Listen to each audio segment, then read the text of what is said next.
How's it going, everyone? In today's video, I'll show you on how you can reset brushes on Krita.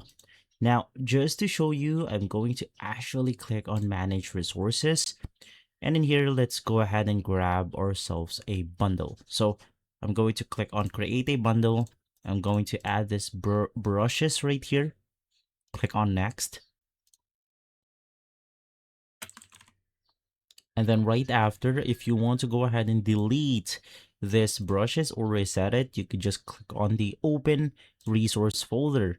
It will take us to the app data of Krita, on which you could just look for the bundles that you have made or the brushes. So if you want to completely reset it, you want to delete all of these files, which is going to be the dot bundle option.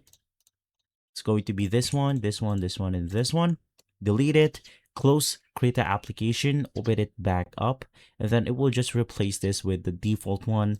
And basically from there, you're good to go. If this video has been helpful, leave a like, subscribe, and follow us for more videos like this. Thanks for watching.